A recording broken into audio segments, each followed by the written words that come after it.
কণ্ঠে কবির কবিতা।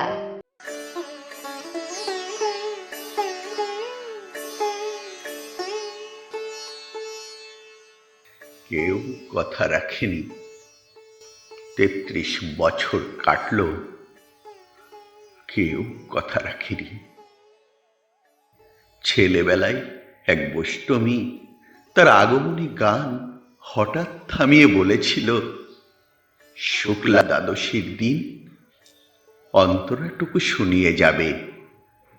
তারপর কত চন্দ্রভোগ অমাবস্যা চলে গেল, কিন্তু সেই বৈষ্ণবী আর এলো না। ২৫ বছর অপেক্ষায় আছি।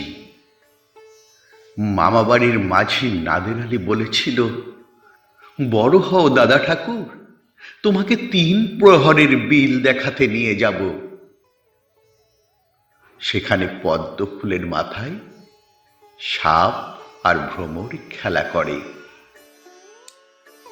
নাদের আলী, আমি আর কত বড় হব?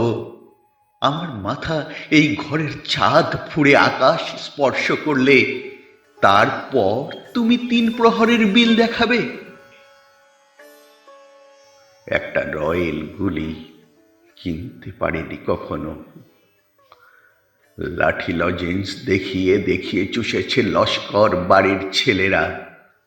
ভিখারির মতন চৌধুরীদের গেটে দাঁড়িয়ে দেখেছি ভিতরের রাস উৎসব। অবিরল রঙের ধারার মধ্যে সুবর্ণ কঙ্কন পরা ফর্সা রমণীরা কত রকম আমোদে হেসেছে। আমার দিকে তারা ফিরেও চায়নি। বাবা আমার কাঁধ ছুঁয়ে বলেছিলেন, দেখিস একদিন আমরাও। বাবা এখন অন্ধ, আমাদের দেখা হয়নি কিছুই। সেই রয়েল গুলি, সেই লাঠি লজেন্স, সেই রাস উৎসব আমাকে কেউ ফিরিয়ে দেবে না। বুকের মধ্যে সুগন্ধি রুমাল রেখে বড়ুড়া বলেছিল, যেদিন আমায় সত্যিকারের ভালোবাসবে সেদিন আমার বুকেও এই রকম আতরের গন্ধ হবে। ভালোবাসার জন্য আমি হাতের মুঠোয় প্রাণ নিয়েছি। বিশ্ব সংসার তন্ন তন্ন করে খুঁজে এনেছি ১০৮টা নীল পদ্ম।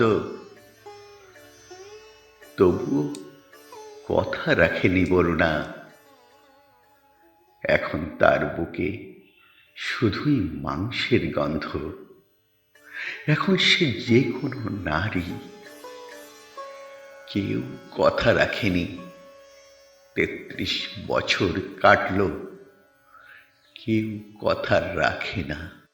ভারতবর্ষের এক অন্যতম শহর মুম্বাই, আর এই মায়ানগরী মুম্বাই থেকে আমি অনুপ সরকার কবির কণ্ঠে কবির কবিতায় আপনাদের সকলকে জানাই অনেক অনেক শুভেচ্ছা আর এক রাশ বুক ভরা ভালোবাসা। কেমন আছেন সবাই? ভালো তো? কেমন লাগছে আমাদের প্রোগ্রাম? আর আপনারা দেখছেন কবির কণ্ঠে কবির কবিতার ৪র্থ পর্ব। আজ ৪র্থ পর্বে আমরা বেশ কিছু কবির কণ্ঠে তাদেরই স্বরচিত কবিতা শুনব। বড়দিন কেমন কাটলো? সান্তাক্লজের গিফটটা পেলেন কি না? যদি না পেয়ে থাকেন তবে চিন্তা করবেন না, নিশ্চয়ই নতুন বছরে পেয়ে যাবেন। আর সেই আশা নিয়েই শুরু করছি আজকের অনুষ্ঠান কবির কণ্ঠে কবির কবিতা। প্রতি শনিবার ভারতীয় সময় ঠিক রাত ৯টায় বাংলা কবিতা, গল্প ও আবৃত্তি পেজে কবির কণ্ঠে কবির কবিতা। আপনারাও আপনার লেখা কবিতাটি রেকর্ড করে পাঠিয়ে দিন আমাদের মনোনীত হলে এই অনুষ্ঠানের মাধ্যমে আপনার লেখাকে সকলের কাছে পৌঁছে দেওয়া হবে। কবিতা মানে প্রেমের আগমন, কবিতা মানে বিরহের আর্তনাদ, কবিতা মানে মনের জমানো কথা, কবিতা মানে এক রাশ মনের ব্যথা, প্রেম বিরহ আবেগের ছন্দ, গদ্যের সাথে একটা রিদম। আর এই ঠিক এইরকমই একটা সুন্দর প্রেমের কবিতা লিখেছেন আমাদের কবি মৈত্রী ঘোষ। কবি মৈত্রী ঘোষের কণ্ঠেই শুনবো তার কবিতা প্রেমের কবিতা।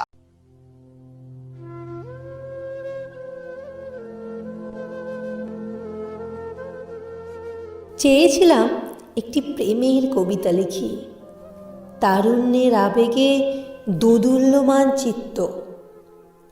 মন কাননের গোলাপের বাগে তখন অলিদের অহরহ নৃত্য।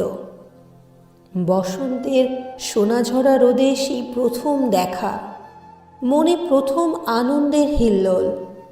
সেই নিষ্পাপ নিষ্কণ্টক হাসি দিয়ে চেয়েছিলাম একটি প্রেমের কবিতা লিখি নতুন সৃষ্টি সুখের উল্লাসে, যে কবিতায় থাকবে অশান্ত বুকে আলতো উষ্ণ হাত, মুঠো ভরা কখনো প্রেম কখনো স্নেহের আকর। রূঢ় বাস্তবতার সকল অহংকারের বাইরে গিয়ে তৈরি হবে খড়কুটো ছাওয়া ছোট্ট সুখের ঘর, যে কবিতায় থাকবে চিরহরিতের স্নিগ্ধতা, সাজানো হবে মনের মাধুরী ঢেলে, যে কবিতায় বাঁচার স্বপ্ন দেখায়, জোয়ারের উন্মাদনায় ভেসেও সৃজনের কথা বলে। তারপর একদিন সব যেন কেমন ওলট পালট। আমার কবিতা ধ্বংসের হাসি হাসে, নির্লজ্জ মিথ্যাচারের পরাকাষ্ঠা নিয়ে দাবানলের উন্মত্ততা নিয়ে আসে।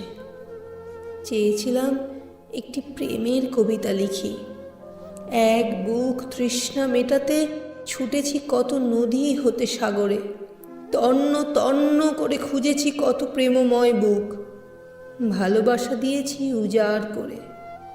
চেয়েছিলাম একটি প্রেমের কবিতা লিখি, অতি বিশ্বস্ত প্রেমের হাত ধরে।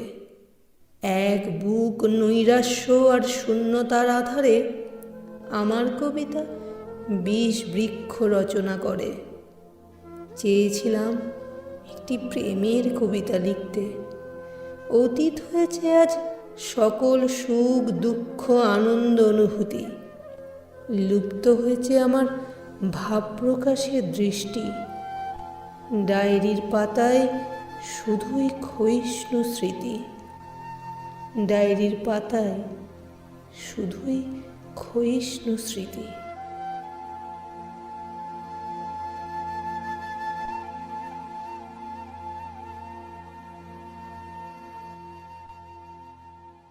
কেমন লাগলো প্রেমের কবিতা? কবির কণ্ঠে কবির কবিতায় এবার যাকে শুনতে পাবেন, যার কণ্ঠে আপনারা কবিতা শুনবেন, সে শুধু কবি নয়, সে একজন খুব ভালো সবার প্রিয় বাচিক শিল্পী। আর তার সেই ভারী কণ্ঠ, তার সেই সুন্দর বলার ভঙ্গি, তারই লেখা একটা কবিতা, বাংলাদেশের মোহাম্মদ রুবেল। আসুন তার কণ্ঠেই শোনা যাক তার লেখা কবিতা, তার সেই ভারী গলায়।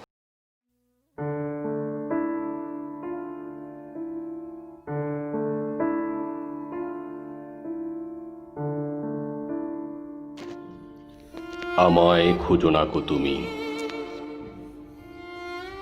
বিবাগী বাঁশির সুরে, দিক ভ্রান্ত পথিক আমি ভব ঘুরে। ছুটছি শুধুই ছুটছি আমি, নিজের সাথে ছল শত পাগলামি। বোবা সে ভাষা বোঝে না তো কেউ, যে ছিল আপন বুঝল না সেও। তবু কেন আর মিছে বাঁধন, চল রে পথিক ত্যাগী ভালোবাসার সাধন। আমায় তুমি খুঁজো না কো আর, রুদ্ধদ্বার তব পথ নাহি মোরে ফেরার। আমায় খুঁজো না কো ওই আকাশ নীলে, আমায় খুঁজো না কো সবুজ নদী বিলে। আমায় খুঁজো না কো উদয় রবি প্রভাতে, আমায় খুঁজো না কো গোধূলির রক্ত লাল আভাতে। আমায় খুঁজো না কো বর্ষা শরৎ নয় নববসন্তে, আমায় খুঁজো নাকো শব্দ কবিতা হসন্তে। আমায় খুঁজো নাকো টিপ সিঁদুর রেশমি চুরিতে, আমায় খুঁজো নাকো বিকেলের ওই রঙিন ঘুড়িতে। আমি আর কিবা বেসেছি ভালো পাগলে মনে, হয়তো আরও বেশি ভালো বাসিছে কেউ গোপনে। যে তোমায় আগলে রাখবে ভীষণ, করবে অনেক আদর সোহাগ যতন, রাখবে ধরে বুকের পাঁজরে, তুমি থাকবে তার সবটা জুড়ে। খুঁজে নিও তারে, আমি হারালাম দূরে। রুদ্ধ কর তব দ্বার, আমি ফিরব না আর। ভুলে যদি করি করাঘাত, ঘৃণা ছুড়ে দিও, দিও অভিসম্পাত। বুঝলাম অবশেষে কবিদের ভালোবাসতে নাই, বিনিময়ে মেলে ঘৃণা অপবাদ চিতার ভস্য ছাই। বিষাদে বিষাদ জুড়ে তবু হেসে কাব্য করে যাই, তব সুখ হাসির চেয়ে বড় কিছু আমার কাছে নাই। আর আপনিও যদি আপনার কবিতা এই অনুষ্ঠানে দিতে চান তবে আমাদেরকে পাঠিয়ে দেবেন। কবির কণ্ঠে কবির কবিতা এই অনুষ্ঠানটি যদি আপনাদের ভালো লেগে থাকে তবে অবশ্যই লাইক করবেন, আর সেই সাথে আমাদের পেজটিকেও লাইক করবেন। আপনাদের বন্ধুদের সাথে শেয়ার করতে ভুলবেন না। এবার আমরা নেব একটা ছোট্ট ব্রেক।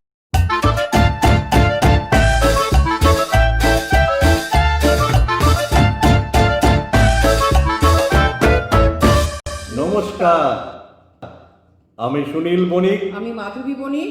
আমরা আসছি নতুন বছরে এক নতুন অনুষ্ঠান নিয়ে।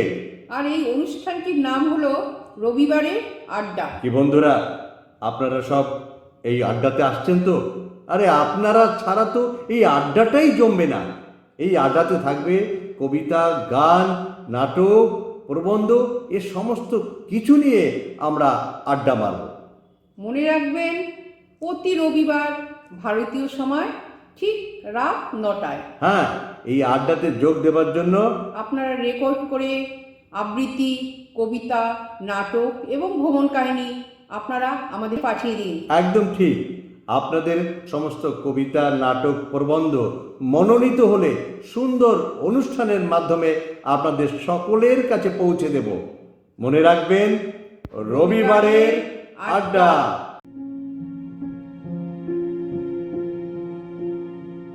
আমার নামেই চেয়েছি একটা নদীর জন্ম হোক, তোমার বুকেতে বয়ে যাক তার অন্তঃসলীলা স্রোত। না থাকুক তার কুল উপকূল, না থাকুক তার তটভূমি। আমি চাই তার ঢেউয়ের শব্দ শুনবে শুধুই তুমি। সে নদী তোমায় হাসাবে, কাঁদাবে, ডোবাবে পলের স্তরে।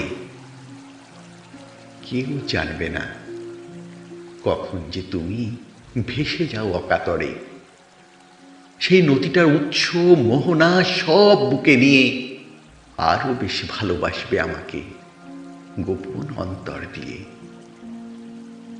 আমি চাই সেই নদীটা স্বভাবে আমারই মতো হোক, লোকচক্ষুর আড়ালে বহুত একটা পাতাল স্রোত। দিগন্ত জোড়া বালির প্রান্তে ছুটে যাবে বেদুইন, ওরা জানবে না তারই নিচে আমি বইছি অন্তহীন। তুমি, শুধু তুমি, তুমিই জানবে। হৃদয়ের কাছাকাছি কান পাতলেই বলে দেব, আমি আছি, আমি আছি। আমার এক প্রিয় কবি মীনাক্ষী দাসের লেখা অন্তঃসলীলা আপনাদের কেমন লাগলো জানাবেন। কবির কণ্ঠে কবির কবিতায় এবার যে কবি আছেন আগরতলা থেকে, কবি অর্পিতা দাস। 2020-এ করোনা অনেক কিছু দেখিয়ে দিয়ে গেল, আর সেটা নিয়েই তার কবিতা। আসুন তার কণ্ঠেই শোনা যাক তার কবিতা করুণা। করুণা, করুণা, ওগো তুমি আর দিও না বেদনা। কত শত প্রাণ করছো তুমি হরণ, তোমাকে আমরা দিতে চাই বিসর্জন। আর তুমি ছড়িও না এই ইহলোকে, তুমি ফিরে যাও পরলোকে। গৃহবন্দী হয়েছি সকলে, এখনো বিজ্ঞানীরা পারেনি তোমায় দমন করতে। ভয়ভীত সকলে, চারিদিক নিস্তব্ধতা গ্রাস করে। কখনো বুঝি তুমি আসিবে ধেয়ে আমাদের একে অপরের সংস্পর্শে। দিন তো কাটছে, সময় তো যাচ্ছে, কিন্তু কোথাও যেন আশার আলো নিভছে। এই মুহূর্তে রাজনীতিবিদরা মানুষের সঙ্গ দিচ্ছে।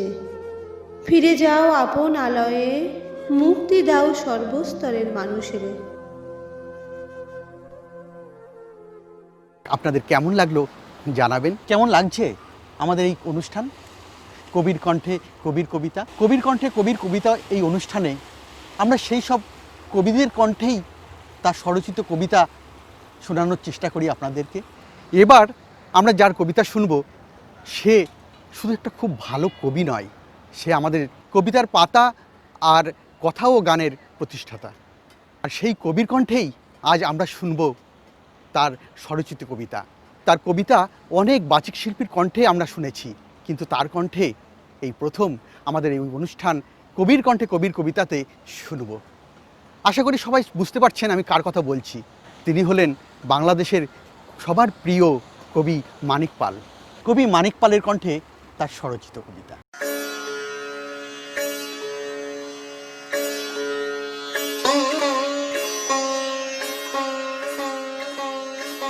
স্বরচিত কবিতা বৈষম্যের বিধান।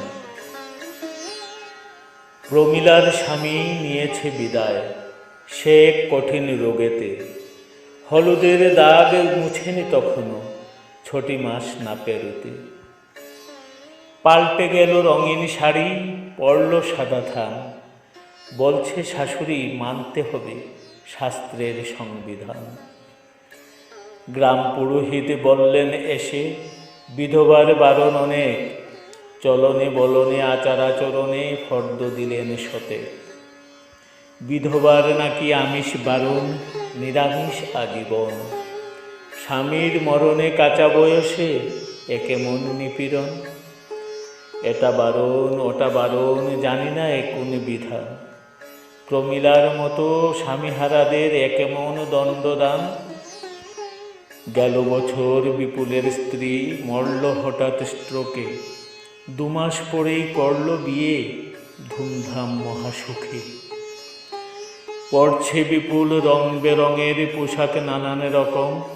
প্রমীলার গায়ে সাদা জমিন, প্রতিদিন একই রকম। জগৎ জুড়ে যা কিছু তার অর্ধেক দিয়েছে নারী। তবু কেন দেখি বৈষম্য, নারীদের আহাজারি। হায়রে সমাজ, হায়রে বিধান, একেমন বিভেদে ভরা। বিধবাকে বলে অপয়া নারী, স্বামীর জীবন কারা। এমন সমাজ চাই না যে আর, এমন আচার বিধান। নারী পুরুষের বৈষম্যের হয়ে যাক অবসান।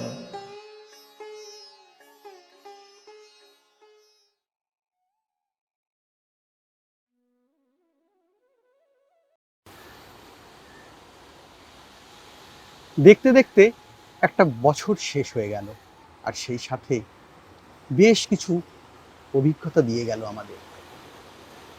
কিছু ভালো কিছু মন্দ মিশিয়ে 2020 আমাদের শিখিয়ে দিয়ে গেল অনেক অনেক কিছু। 2020 পাড়িয়ে আমরা পা দিতে চলেছি 2021-এ। কবির কণ্ঠে কবির কবিতা অনুষ্ঠানে আপনার কবিতাটাও যদি শুনতে চান আর সকলকে শোনাতে চান, তবে অবশ্যই পাঠিয়ে দেবেন আমাদের মনোনীত হলে আমরা সকলের কাছে পৌঁছে দেব এই অনুষ্ঠানের মাধ্যমে। তবে আর দেরি কেন, এখনই পাঠিয়ে দিন।